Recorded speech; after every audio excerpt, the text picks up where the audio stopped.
Hello, everyone. I'm Vikalp. I'm a developer at heart, a technologist. At this moment, I'm acting as a founder CEO of Eka Care. It's a personal health record app for patients and an electronic medical record app for doctors.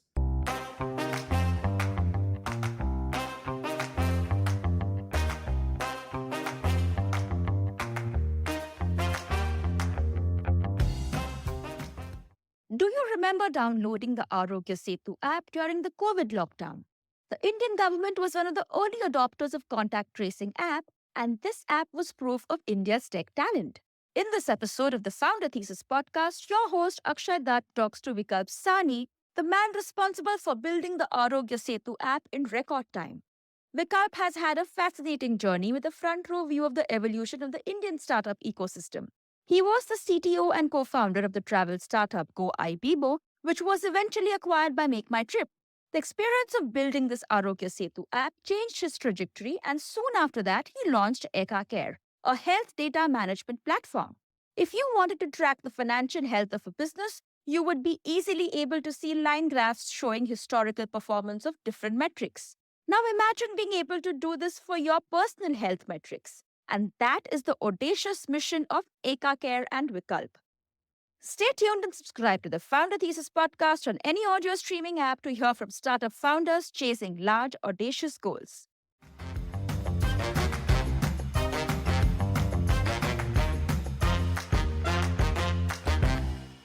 So my father is a banker, was a banker. He's retired now and have studied in 7 different states. Used to transfer from one state to the other state. So have seen like lots of cultures, have friends across different geographies. And basically, I'm a KV product, Kendriya Vidyalaya. And after schooling, I did my engineering from NIT Silchar. Computer science? I have done engineering in civil engineering, but since my 10th, 11th standard, I was quite fascinated with this whole tech and computers and all of that. I was not the most studious one, obviously, but I was quite interested in programming. And I remember my father got this 386, which was a machine that his bank was using. They wanted to upgrade their machines. And he bought me that 386 for, I think, 3,000 bucks at that point in time when I was in 10th standard. And I learned a lot on how to program, how to basically work with computers. And that's how the journey started for me. Since then, I've loved the format of this creative writing to build products that can be used by multiple people, right from small games that we used to do in school and colleges to actually building projects in college where I used to get gifts such as phone. My first phone that I bought was basically a small project that I did for a freelance project. One of my friend's cousin wanted a website. So that's how my journey started with programming. I mean, I wanted to build something on internet. I got placed in IBM in college. I was not an enterprise sort of a person. So started looking out where I can contribute. As in, you couldn't relate to the kind of work that you were doing there, the kind of products you were working on. I was programming. I used to work on C Sharp, Good Team. All of that was all fine. But I was fascinated with internet. And that is how my journey also started looking at the internet products. And incidentally, my senior, they were from Yahoo. I knew them. They were doing their own startup called Bixi.com. And that got acquired by Naspers, MIH India. And that's how I started my journey with Ibibo Group. And that's how the whole startup ecosystem and entering into it and all of that started for me. So you were an employee at Bixi when it got acquired, or you were one of the? One of the guy who used to like work with these founders at that point in time, they knew me well, especially Ruben. He was one of the founder. He was earlier part of Hot Jobs Yahoo. So yeah, I knew them. But then when they got acquired by MIH and Naspers, they wanted to build a larger team. And obviously, I wanted to also participate in building internet products. That's how the whole journey started. What is MIH? MIH was the name of Naspers investment vehicle at that point in time. Okay. Okay. Okay. And how do you spell Bixi? The Bixee. It was a vertical search engine. You could have you would have seen search engines like Monster or Indeed, where you search for jobs, or Yahoo Hot Jobs, and so on and so forth. So this was a vertical search engine. The primary objective earlier was to do search for jobs across the various websites. But the whole technology was built in such a way that you can leverage that technology to create various vertical search engines. Like if you look at Google today, you can do an image search, you can do a video search, and so on and so forth. So we our belief was that there will be multiple such search engines that will solve for specific vertical needs, be it matrimony. I mean, you would be surprised to know at that point in time in 2008, when we used to build Big C, there were close to 400 matrimony websites. And I have crawled them all and indexed them and created a and we've got actually patent for the technology that we've built post the acquisition. And we believe that that would be one of the big stories, and we work there. but what happened to it then? Like, The thing is, it was very early days for Indian internet, right? 30 million Indian internet users. There are multiple products that we started. One was search, other was social. And the idea was that we will be India's Baidu and Renren and WeChat, right? That's the story that China has seen. But India was very different from a market standpoint. And China was more world setup, while India has shown very different path, which is far more formidable path, which is of platforms. You see it UPI and all of that, but that was very early, right? At that point in time, Indian internet population was also quite early. So we haven't seen that kind of attraction to our product that we wanted to, and monetization also after 3 years down the line was seems like we have to see how we can monetize better, and that's where the whole pivot started for us. And the pivot started from being search and social company to more of a transactions company. That is where uh, we transformed travel.bixi product to goibibo.com, and we built a small payment gateway for goibibo.com that we built it as an Ibibo Pay. So that's how the transformation happened for us, and that's why you don't see any bixi.com or ibibo.com anymore, while these were quite a fantastic products at that point in time. essentially, like this, out of all the vertical search sites, microsites that you were running, you saw travel as the one which was most promising to convert it to transactions and decided to bet on it, basically. Yeah. Yeah, see, many things were happening at that point in time. This was 2009 now. 2009, Flipkart was basically becoming prominent, right?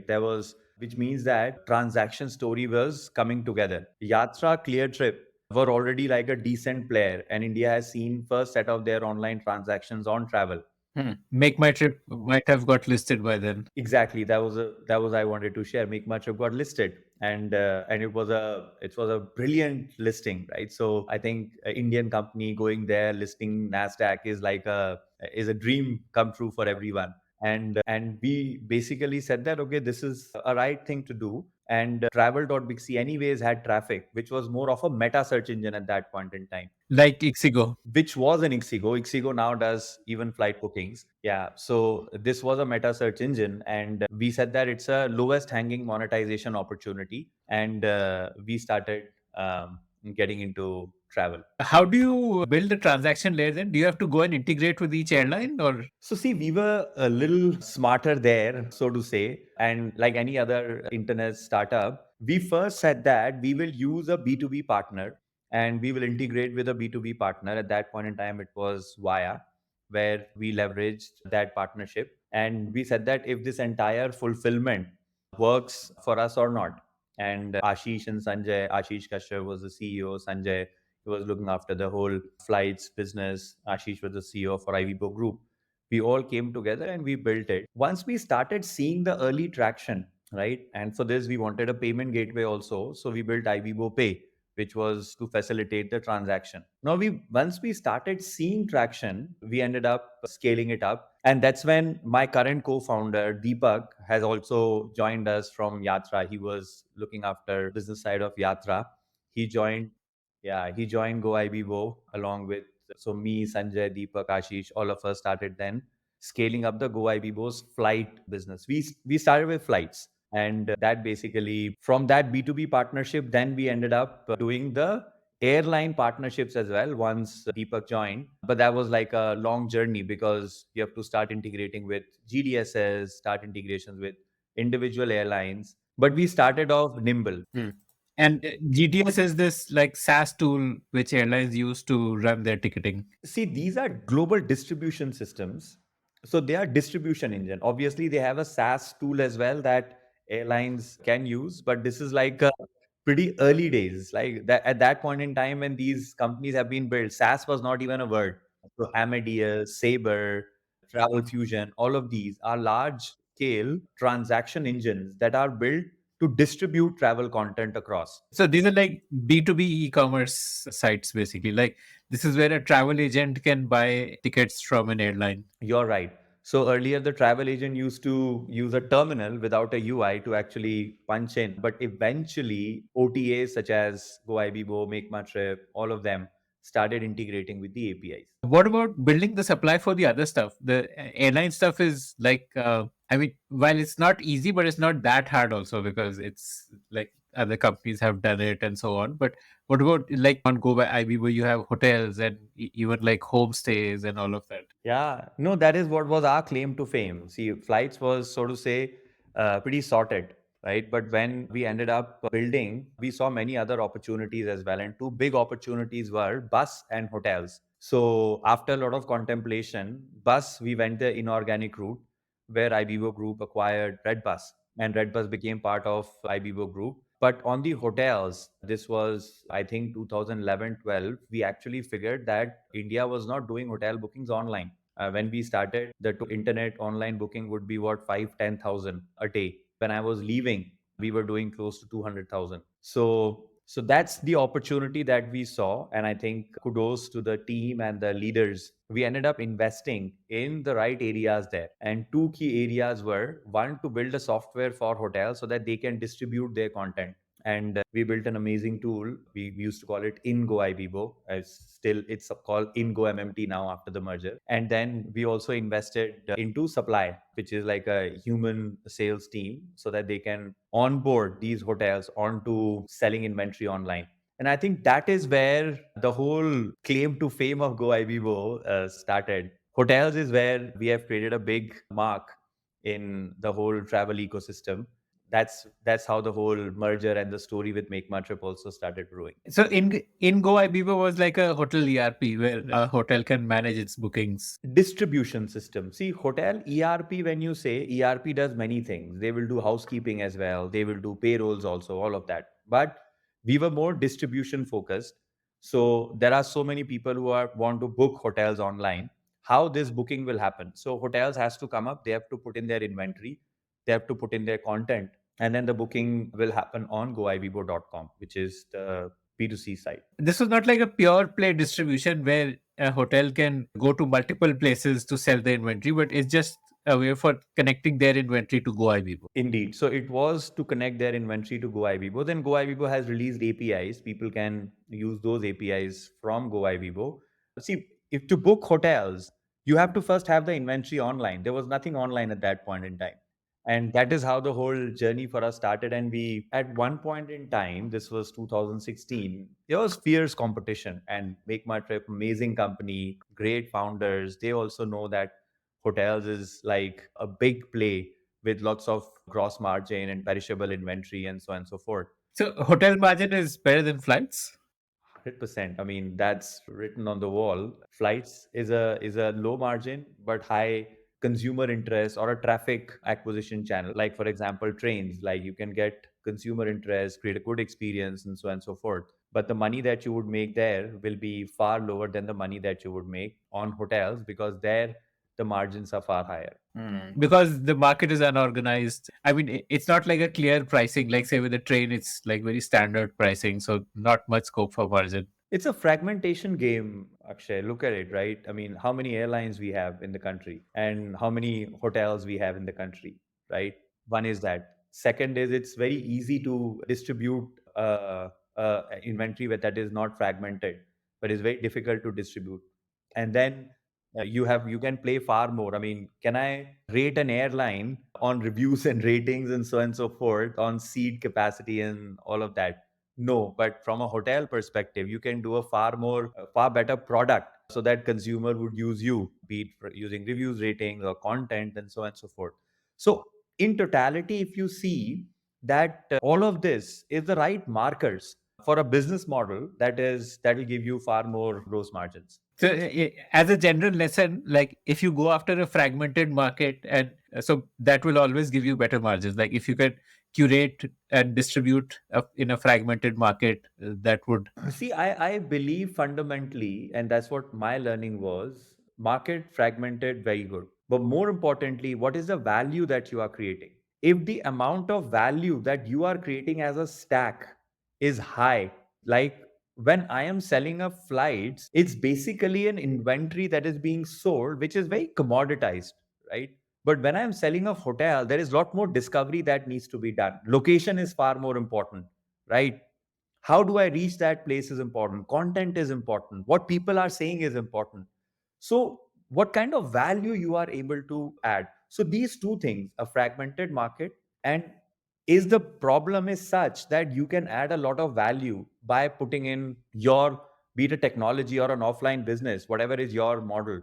If these two things sits together, you can command higher business value for your solution. Okay, interesting. Got it. So coming back to the story of the merger, so you were saying that there was fierce competition. Huh. Yeah, it was fierce competition, and eventually Deep, Rajesh, Ashish, and Naspers, all of them have thought that it is a right way to not undercut each other, but actually build the ecosystem together. And that's how the whole merger story happened, because the India market is huge and still it is underpenetrated when it comes to hotel booking online. There is a lot that we can still do. It's like Deep keeps saying this quite a lot, that the best is yet to come. And I fundamentally believe that in Deep, the founder of Make My Trip, that best is yet to come for travel in our country, especially on hotels. It was the right thing, rather than bleeding through the nose and creating a competition which is not on product values but more on discounting and price value. It's better to actually merge and build the ecosystem together. So I think very smart decision by all the leaders to get to that level.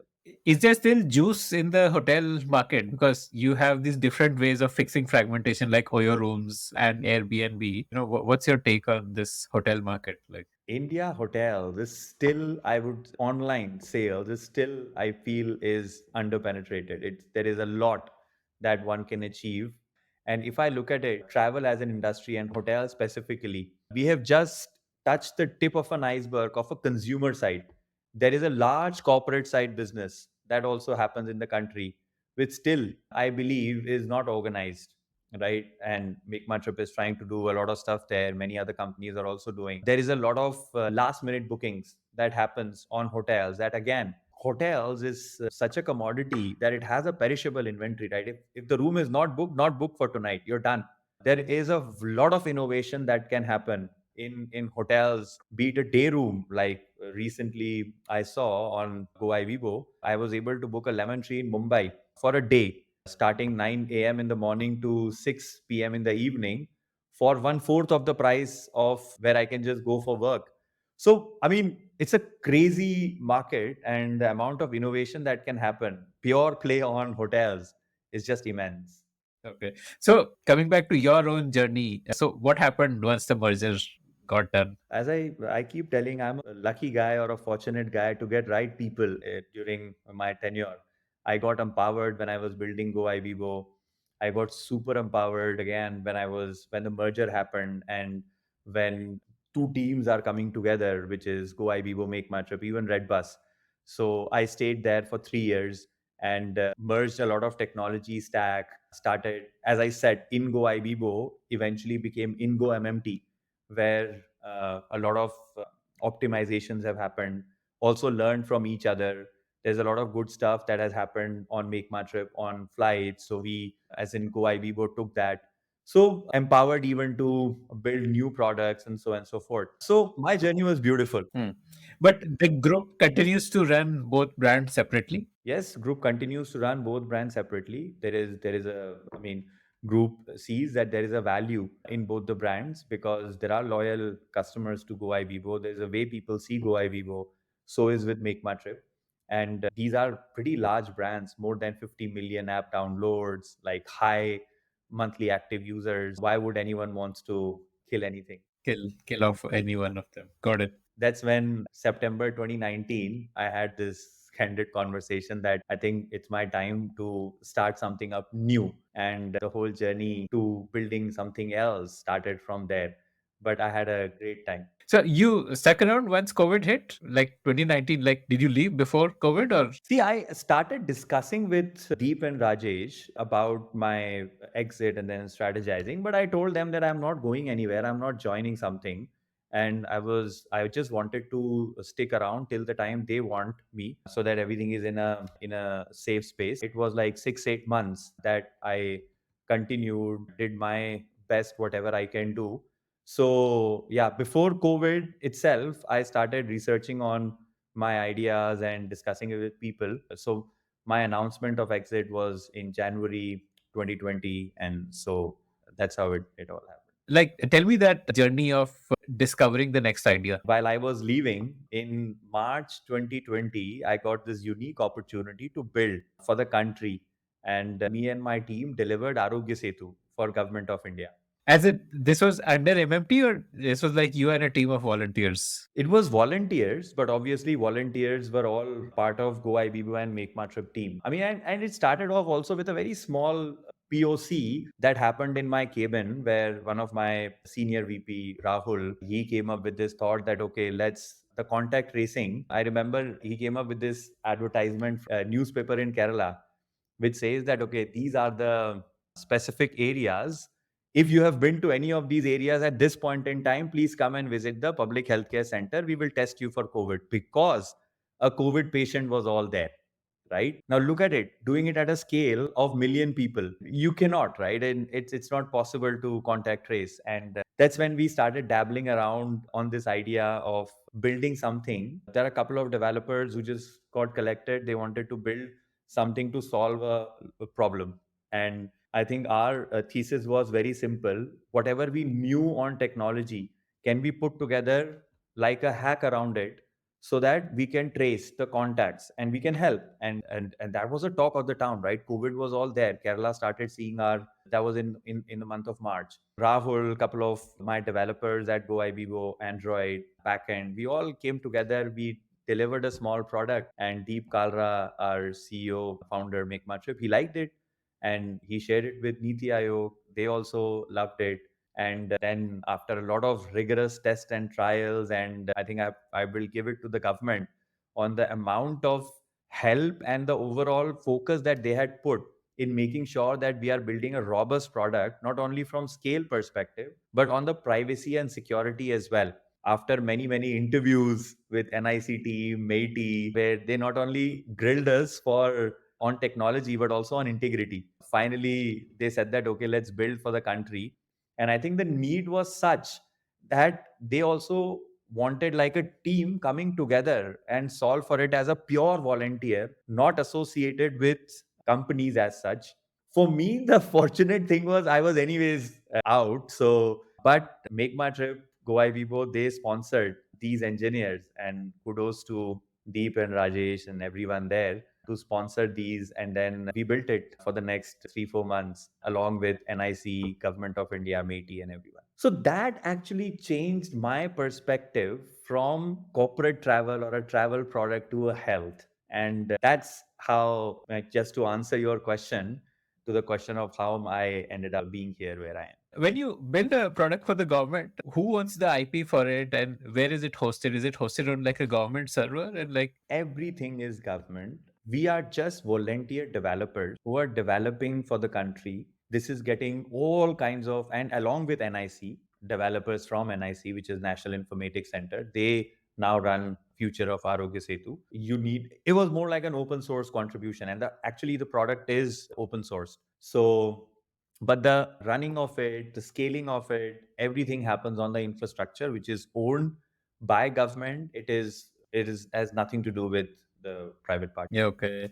Did you face any sort of backlash? I remember there was some sort of privacy backlash about it, like not very mainstream, but there was. Like, did you personally face any of it and all of that? Like, No, see, personally, why would anyone attack individual? If you look at it, anything that government does, you will have naysayers and you will have people who will say good about it, right? What I realized is, and that's the learning that I had, many of the naysayers work on partial knowledge, right? They don't understand the entire architecture or the complexity or the things that are basically being done and delivered. So you would see a lot of these backlashes and so on and so forth. What I fundamentally loved about the whole project is there was no ulterior motive anywhere. The only motive was to deliver a service that can help a person who, in a remote location in, let's say, Dodabalpur, is 60 plus and suffering from COVID and actually need help. And be it a very simple mental help where someone can go ahead and talk to them. And apart from that, letting people know that you should quarantine or you should not quarantine and so on and so forth. So it was very earnest attempt. And that is why we as a team also work like mercenaries at that point in time to make sure that we solve for it. how did contact tracing work in it? That was the core objective, right? Contact tracing. See, contact tracing is all about. So let's say if I'm sitting with you across the table, right? There are two key markers that can be leveraged from your device. One is location and one is, which is GPS, second is Bluetooth. Now, the core fundamental of Aarogya Setu was this information is private. And if this information is private, this should remain with users. Hence, the contact tracing capability that Aarogya Setu has built was all completely local. Works one thing is works without internet, and second is it never sends any data to backend. So it basically tracks the Bluetooth proximity of other devices that are hosting Aarogya Setu app. And all of these devices are anonymous device. No one knows who is it. These devices were nothing but a code. So your code will be ABCD, mine could be PQRS. And there is a contact book that gets created locally on device that ABCD and PQRS have came in contact and vice versa for this period of time. And it's a local information stored locally, not being sent to any of the backend services. So that's how the whole contact tracing works. No, but how would I know that I've been exposed? For like, let's say there is a, I mean, there is ABC which I met with, and after 3 4 days he's positive, and on his app he updates it he's positive. How would that information? Yeah. When he updates is, and that's how it happens. When he updates that he's positive, now we know that he is positive, which means that that PQRS is positive. So we send a broadcast wherever in the local contact book. Again, this happens locally on the device. Wherever you see PQRS as a contact that has happened, you basically mark it basis the model to red or yellow or orange and so on and so forth. How does that algorithm work of which color to assign? Like how duration of exposure or number of? Yeah, it's a very scientific thing, which is basically being done by ICMR, that your exposure. See, the thing is, if I'm going by, let's say, a car, right, and the car stopped at a signal, and then there was another person on that signal. Now, Bluetooth can actually put that person in a, but then the duration was very low.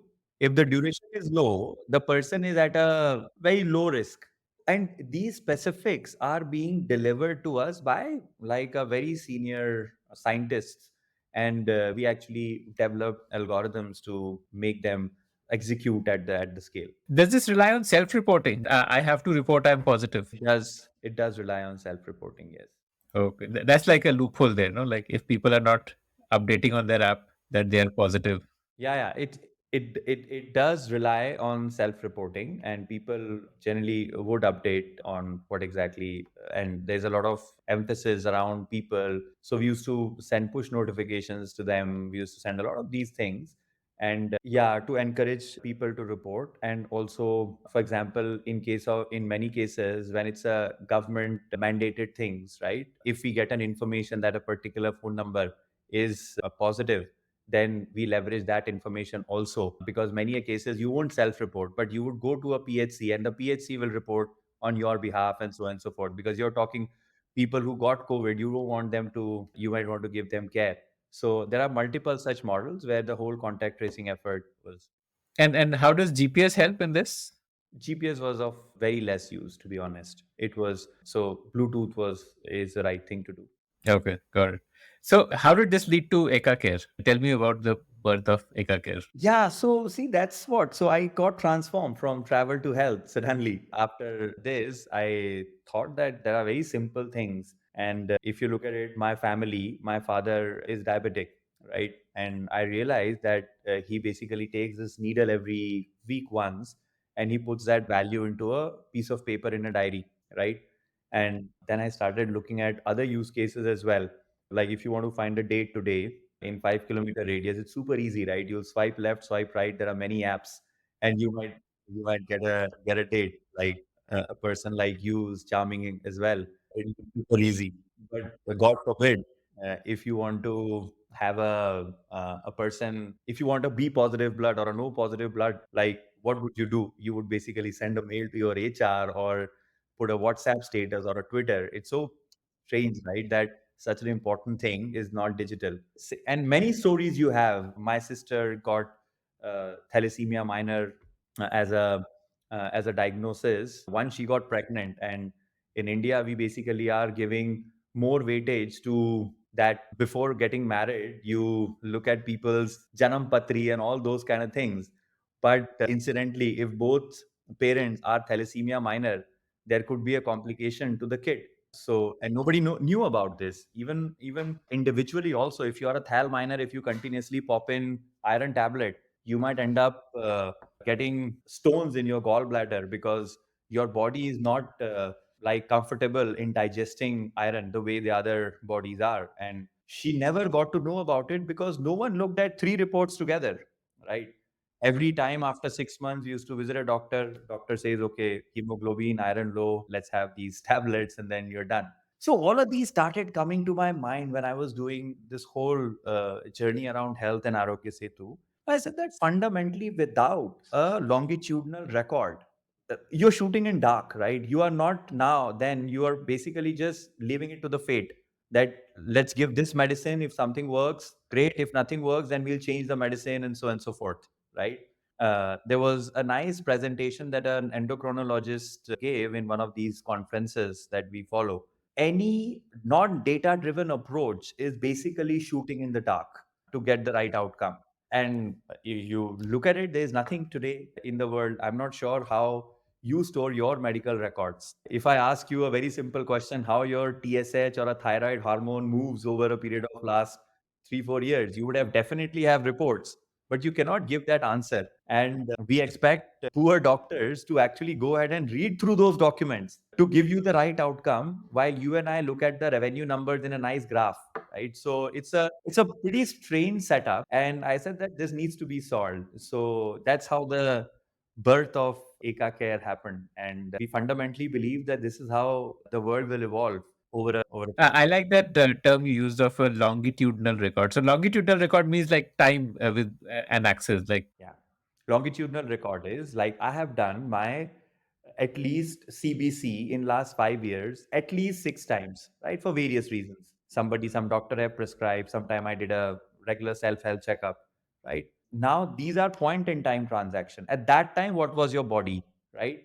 But if your body says that your cholesterol is high in the last 5 years every time, your diagnosis will change. Your way of approaching a particular problem will change because your body is such that it has an inherent tendency of creating that particular marker, and your outcome and your medication and everything will basically depend upon that. So that's how the longitudinal. So you want to go away from these looking at a human body at that point in time to looking at a human body how it has behaved over the period of time. okay, okay, fascinating. So, essentially, what you wanted to build was like a single source of truth, which has all the data about your health markers. Absolutely. About you. So that you are, I mean, see, it's so imperative today. If you look at my father, my mother, I have Eka Care. I have all of their records in Eka Care, and I feel in peace because I can go to a doctor and I can say that, okay, here is the last 8 years records. And you can now see that all of these vitals have been moved like this over the 8 years. So we have built technology that can not only store these medical records, but parse and process that information to create these insights for doctors and patients. So that's where I will be also at peace that, okay, doctors have seen all the information and now the outcome is far more data driven rather than more like experimental. Tell me about the first version of the product you built, that 0 to 1 journey. Once you had the idea, then how did you execute? We are already, I mean, just we are a 1.5 year old startup. The product was out in the market in the month of May, June 2021. So we basically are in that 0 to 1 journey.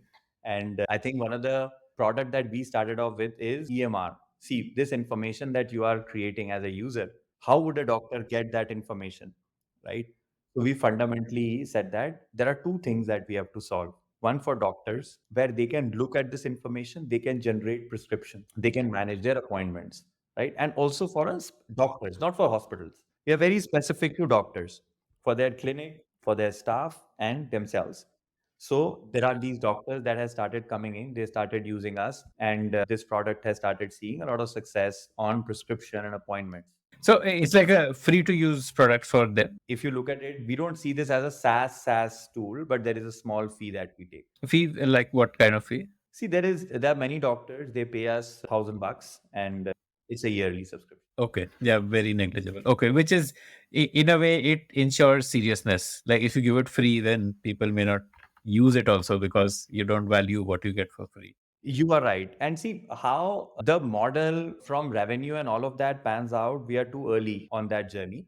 And this is something that we are right now discussing and figuring out. What fundamentally we want is to digitize this so that we can have a far better outcomes over a period of time. So this is like the in Go Abibo approach, right? So you want both parties to use it. So the doctor product is a way for doctors to kind of start using it, and there would be a patient product so that it really adds value. Yeah, but very different from hotels. See, Yeah, obviously, yeah. hotels is very different. See, we work for, if you look at it from our team's perspective, we work for doctors far more because eventually that is where the outcome will be driven, right? And we make sure that whatever we do, we have an outright trust with doctor. For example, we don't do things like I would have done at Go Ibibo. If there is a hotel that comes in, then I mean, you as a buyer of a hotel, you want to stay in multiple hotels, right? Sometimes you'll experience this, but as a patient you want to go to a same doctor all the time, Right. and that's the right thing. I mean, I would like to go only to 2 3 doctors. I don't want to experiment with multiple doctors and so on and so forth. So we remain true to that fact that we build a solution where we create a health journey for patient, but we don't end up becoming a discovery tool for patient, for doctors, right? We basically connect them with one doctor and they have a long term journey with that doctor, and the same doctor will now be able to give a better outcome because of longitudinal journey and being able to communicate to you because there is an EMR side of story, there is a patient side of story, which was very different. When we don't do reviews and ratings, we don't believe in things such as, I mean, if you don't give a doctor all kinds of information, right, you won't get the right kind of an outcome, and then you rating that doctor is not the right thing. Like in case of hotels is very easy, right? Same room, same clean linen, all of that. Doctor is very different. So from a outside it looks the same, but the way we operate is very different from what we have learned. Got it. So essentially, you are a product for doctors. It just so happens that patients are also on the product, but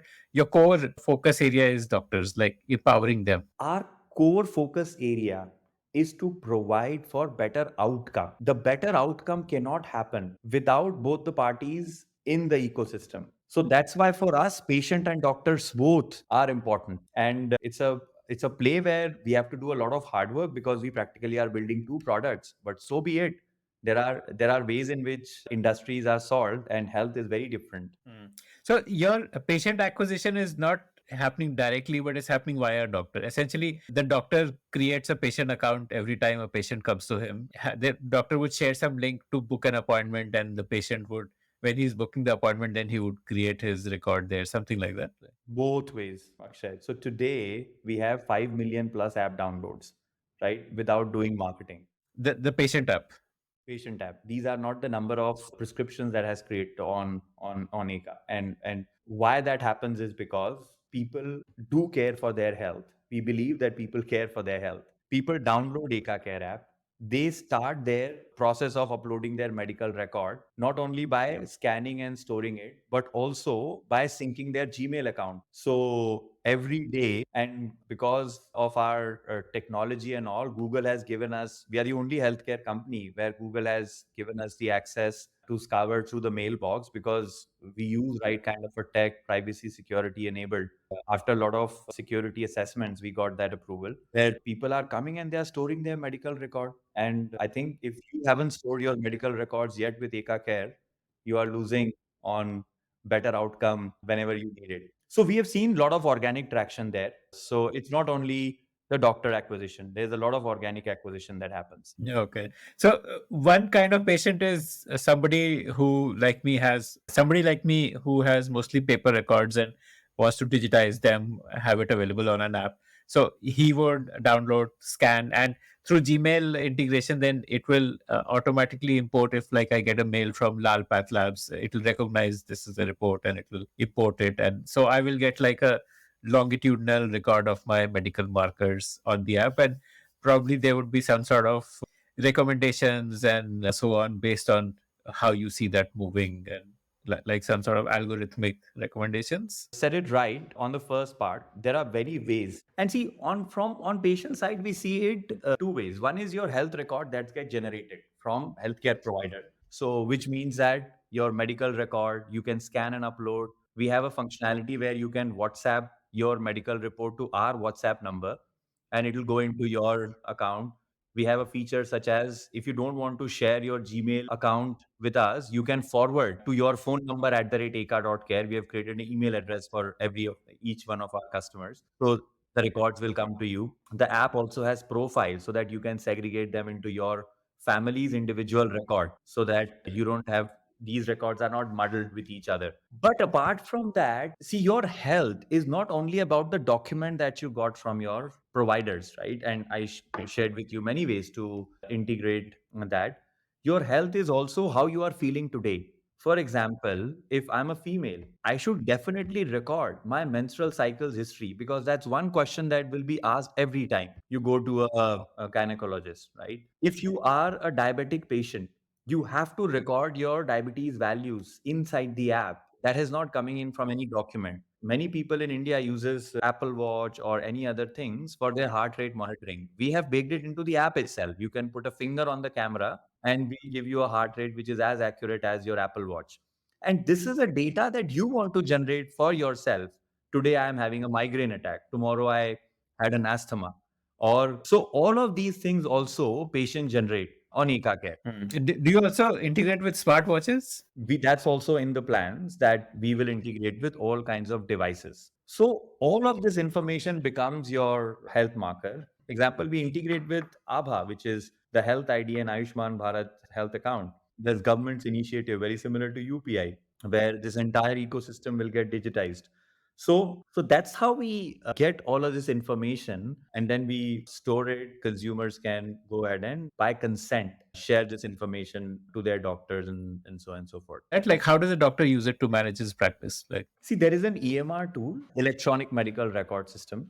So this is, and we call it internally doctor's tool. So let's say you visit a doctor today. Doctors basically can have two ways of providing you with care. One is they first take down your phone number and registration detail on a piece of paper, be it a register or something. Or there are people who can use a digital tool. So we come there as a digital tool where as soon as you walk into the clinic or you phone, your information gets added so that you can now schedule further appointments, you can do changes, you can do follow up, you'll get notifications that this is the time when you should come in and all of that, right? So that's one problem that we solve and I'll take you through that. So first is this appointments journey where when a user is coming in, be it a walk-in or on a phone or does it on online, we have an online presence, digital presence for doctors where you can take an appointment. Once you do that, And once you visit a doctor can do two things. One is they can write a prescription on a piece of paper, or they can write this prescription on a digital tool, which is Eka Care. And when a doctor is creating this prescription on Eka Care, be it the medication, your symptoms, your history, all of that information becomes part of your medical history,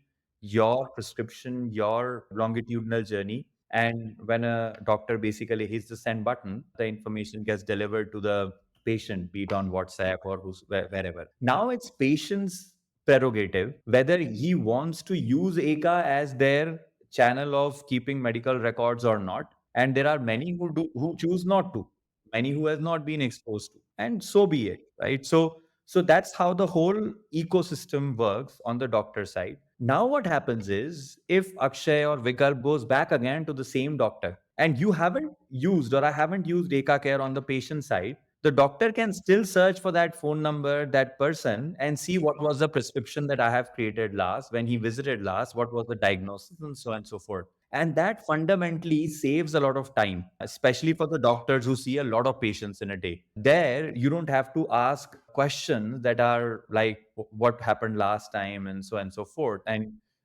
your outcome can be far more driven with empirical data that you have collected last time. For patients who don't download the Eka Care app, when a doctor hits send, they get what, an email or something like with the prescription? You get SMS, WhatsApp prescription. Okay, okay, okay. So, like, do you also then have like a pharmacy integration? That would make sense, right? Again, as I said, Akshay, we see there are a couple of things that everyone asks me why you don't have, right? Pharmacy, why you don't have, labs, why you don't have, doctor discovery. ACAR is not about providing insights. The question that you asked, I uploaded a medical report and I'll give insight. ACAR will not do that. ACAR is an information company. For me, I don't know how can I treat you. I know this is you, and that is very, very important. So, if you look at it from that perspective, I cannot tell you that, hey, you should visit an endocrinologist or so and so forth. That is your doctor to tell and refer. What I can show you is your thyroid is always up and borderline. And what does thyroid mean, right? So that is where we come in. And we tread this very carefully. We are a technology company, we are not a healthcare provider. Hospitals are healthcare providers, clinics are healthcare providers, right? We are a facilitator for a better outcome by leveraging the technology. And that is where we don't end up sending you a notification that go for a blood test or a B3 and then start monetizing it. Or I will give you a discount of 30% in these medicines and so on and so forth. That happens elsewhere. And that's why we don't have pharmacy or labs the way it happens across the board. What would that look like when you work with your doctors? No, see, for example, if a doctors are prescribing medicine or a doctors are prescribing a lab, how can we facilitate a transaction there so that a doctor and patient are doing conversations, and rather than patient going ahead and scouting for discounts, it's basically between the doctors that what would be the right kind of a test and where you should go. I'll give you another example how it happens in the US. So, US, when you create a prescription, doctor asks you which pharmacy you want to get your medicines from, right? And then doctor just presses a button and then the prescriptions gets delivered there. And then there is a pharmacy next door who will basically facilitate that transaction and so on and so forth, which is a behavior that is a right behavior rather than saying, okay, don't take this medicine, take another medicine, which is a substitute and so on and so forth. Yeah, that's true. Yeah, in almost like 50% of prescriptions, I end up buying a substitute because the chemist doesn't stock what the doctor wrote. Yeah. Yeah, you end up buying a different medicine. Even in the lab test, right? You go to the doctors with a specific lab test, and then doctors would be like, "Oh my God, what is it?" Right? It's not what I have prescribed, and so on and so forth. See, the thing is, this is so not transparent and so not sort of non-digitized. If there is a tool that can come in to actually make this a journey that is transparent, have doctors at the center of it, and patients get the right kind of a benefit out of it. Now, the thing is, my question to this industry is generally when you go to a doctor, you pay him 400, 500 rupees as a consultation fee, right? But when you go to a lab, you basically pay them 1,000 rupees for a CBC or an 800 rupees for an X-ray. The cost of that X-ray is not even 10 rupees. The cost of that CBC is not even 200 rupees, right? It's just a device where you have to put some chemicals or a camera that is kept in a dark place, right? It's far more. And if we tell today that let's pay 1,000 rupees to the doctor as a consultation fee and pay less to the X-ray and the lab, right? The doctors will have a lower footfall, right? And that's why they create these clinics where they actually are able to leverage a lot of these revenue potentials and so forth by actually, and it's very hard. Look at it. The idea of a doctor is not to basically run a business, right? The idea is to provide for the best outcome for that patient and get the data collected from the various other sources. But in this industry, incentives are misaligned. And we don't want to enter into a situation where we muddle. Yeah, you would be taking away the doctor's revenue if you start doing pharmacy and diagnostics.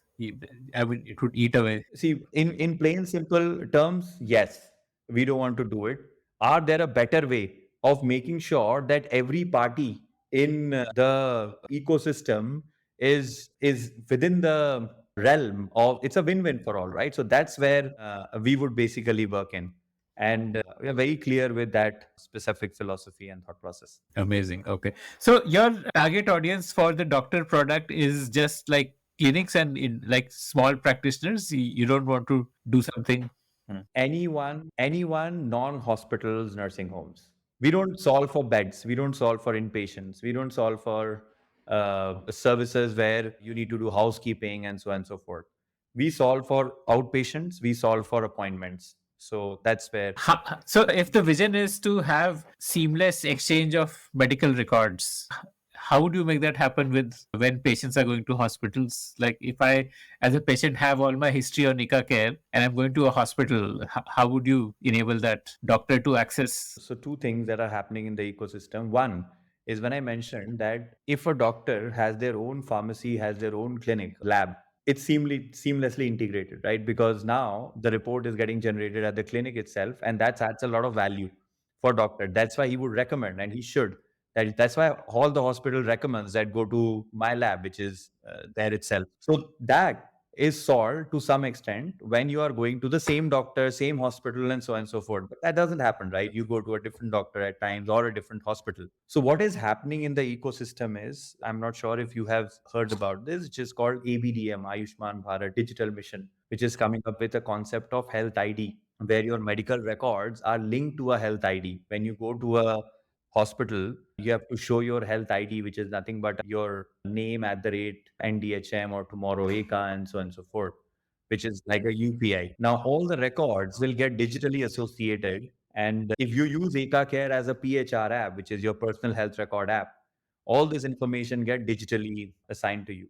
I'll give you a small experiment, right? If whenever, I don't know if you have taken your booster dose or not, download Eka Care app, create your health ID, which you can do it. And we've created more than 2.7 million health IDs now. And you go to the Covin and you use the same phone number, same demographic information to get your booster dose. You will get your certificate onto Eka Care app digitally. You don't have to do anything for that. So that's the way the ecosystem is shaping up.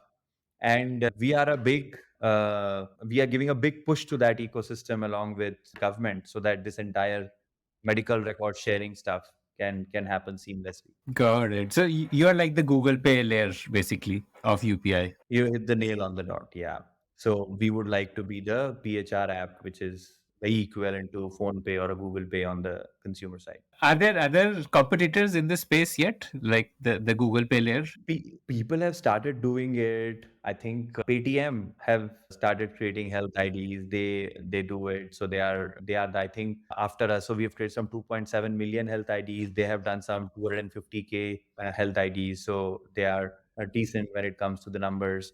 Like you have Beam, there is ABDM app or an Abha app where that's like from overall numbers perspective, they would be the top. I think we are the top in terms of the private players. And I'm sure there will be tons of more. I mean, there's an interoperable play. Like you can do a UPI on Truecaller as well, and ICICI Bank app as well, and Google Pay, Phone Pay, Beam also.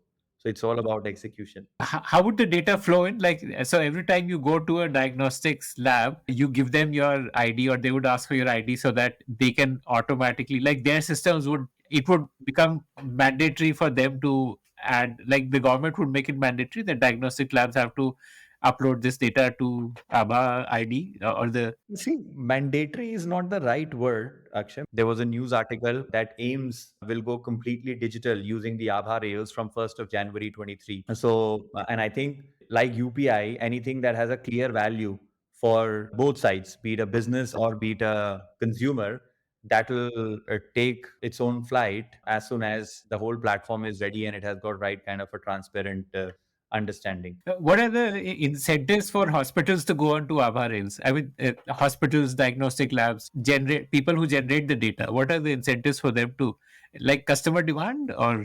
How will you give an outcome? It's one is generate data. Now let's say you go to a hospital like Manipal and you want to now get yourself treated for an ailment. You go to the doctor. Doctor would want to see your records, right? How would he see the records? He will then again ask you for your ID. When you give the ID, as soon as you give the ID, you will get a consent on an Eka Care app that Manipal Hospital Whitefield is requesting for these last three documents of yours. And when you say approve, then the doctor will get that information digitally so that he can look at it and give you the right sort of outcome. So it's both ways, right? So any system that works both ways will definitely have its own flywheel working. The ABHA data includes prescriptions also, or only diagnostics?